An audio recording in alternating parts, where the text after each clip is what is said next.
जय शिवराय भावांनो, कशा आहे तुम्ही सगळे? मी तुमचा त्रिशूल आणि या त्रिशूल चॅनलवर आज आपण एक भारी गोष्ट उघडणार आहोत.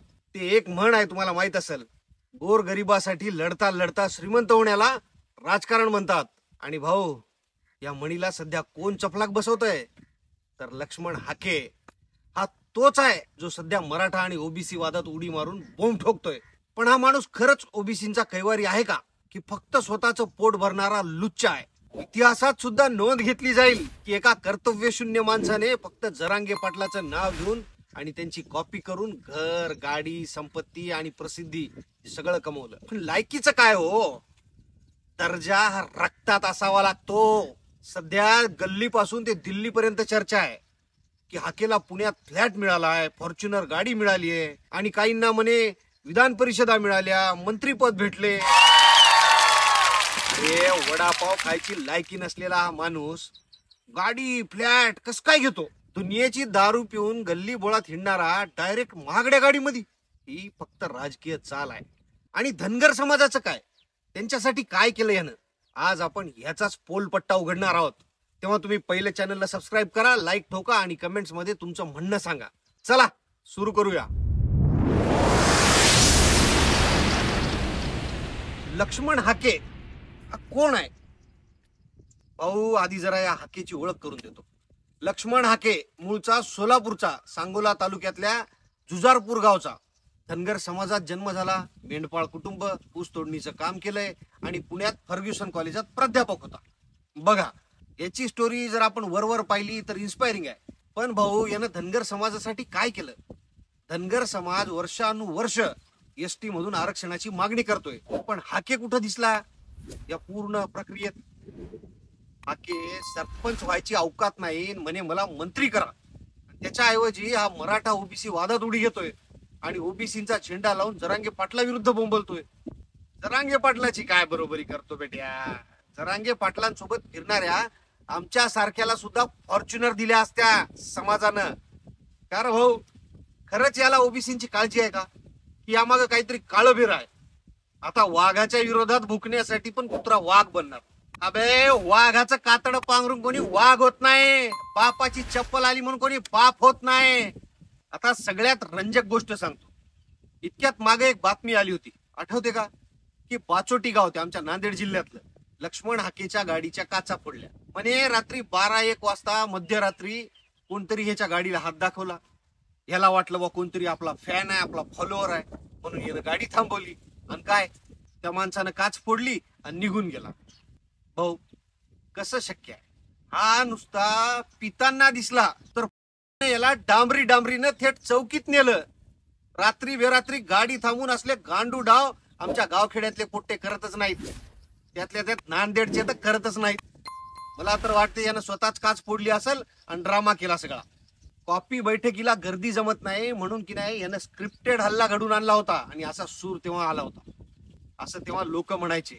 आणि भाऊ, आता सांगितलं जातंय की त्या वाचोटीच्या त्या हल्ल्यामुळे या राणी सावरगावच्या लोकांनी हाकेला नवीन फॉर्च्युनर गाडी गिफ्ट केली. बर, मग ते संगी, ते वाळलेल्या गांडीवाणी तोंडाची, तिला एक गाडी द्या. नवन्याला, ससान्याला असे अनेक विरोधक आहेत जे मनोज दादांना शिव्या देणारे. यांना निदान एखादं गाढव तरी द्या.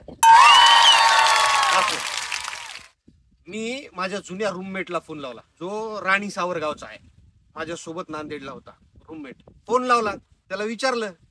ते म्हणे कशाची वर्गणी, कोणीच पैसे दिले नाही. येणच काही भाजपच्या कार्यकर्त्यांशी जुळवाजुळव करून खर्च पाणी करून ओबीसी बांधवांनी गाडी दिली असं रंगवलं. गावकऱ्यांना फक्त हो हो म्हणायला लावलं. देणारे कोणी का असे ना, त्यांनी कुणाला काय देतो याचं भान ठेवा. पैसा, सुख, आरामासाठी हाके ओबीसी आंदोलन करतोय.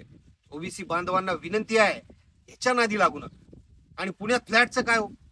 सोशल मीडियावर म्हणतात की ह्याने फडणवीसांकडून धनादेश घेऊन फ्लॅट आणि गाडी मिळवली, पण पुरावा कुठं आहे? आणि जर खरं नसल तर हाके स्वतः का गप्प आहेत? तुम्हाला काय वाटतं कमेंट्स मध्ये सांग. आता जरा धनगर समाजाचं बोलूया. हाके स्वतः धनगर समाजाचे आहे, पण त्यानं धनगर समाजाच्या एसटी आरक्षणासाठी काय केलं?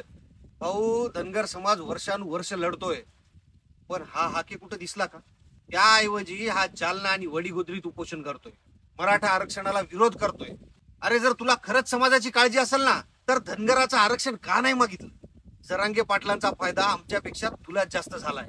पाय धुवून पी पाटलांचे. आणि लोक म्हणतात की यानं 2024च्या निवडणुकीत महायुतीला पाठिंबा दिला का? फडणवीसांनी काही गिफ्ट दिलं का? हो तुम्हीच सांगा. हा माणूस खरंच समाजासाठी लढतोय की स्वतःच्या फायद्यासाठी? आता मराठा ओबीसी वादावर बोलू. हाके म्हणतो मराठ्यांना ओबीसी कोट्यातून आरक्षण मिळालं तर ओबीसींचा हक्क जाईल. पण भाऊ, हाके याला खरंच ओबीसींची काळजी आहे का? या फक्त जरांगे पाटलांना टार्गेट करतोय? जे लोक म्हणतात ना की जरांगे आणि हाके वाद आहे, त्यांनी सांगावं की जरांगे पाटलांनी आजपर्यंत हाकेचं नाव किती वेळा घेतलाय. हाकेनी स्वतः मीडियावर सांगावं. पण हाके याच्यावर काही बोलणार नाही. त्या कात्रज मध्ये मराठा आंदोलकांनी हाकेवर दारू पिऊन शिवीगाळ केल्याचा आरोप केला. त्यावर हाके म्हणतो की हा जाणीवपूर्वक हल्ला होता. फक्त मीडियात म्हणतो बरं. पण भाऊ, तू खरंच स्वच्छ चारित्र्याचा असशील तर मेडिकल टेस्ट का नाही केली? आणि जर मराठ्यांनी खोटं बोललं तर कोर्टात का नाही गेलास? याचं उत्तर नाही. जरांगे पाटील महाराष्ट्रातील सर्वात श्रीमंत व्यक्ती होऊ शकली असती, पण आमच्या पाटलांनी असल्या श्रीमंतीवर लाथ मारली. तुम्हाला काय वाटतं? हाके खरं बोलतोय की मराठ्यांनी त्याचा पर्दाफाश केलाय? आणि शेवटी भाऊ, हाकेचं आणि फडणवीसचं कनेक्शन सांगतो. याने 2024च्या निवडणुकीत महायुतीला पाठिंबा दिला आणि म्हणे त्याला धनादेश मिळाला. पण भाऊ, याचा पुरावा कुठे आहे? सोशल मीडियावर चर्चा आहे, पण हाके किंवा फडणवीसांनी यावर कधीच खुलासा केला नाही. आणि जर खरंच हाके फडणवीसाचा माणूस असेल तर मराठा ओबीसी वाद पेटून यांना काय मिळणार आहे?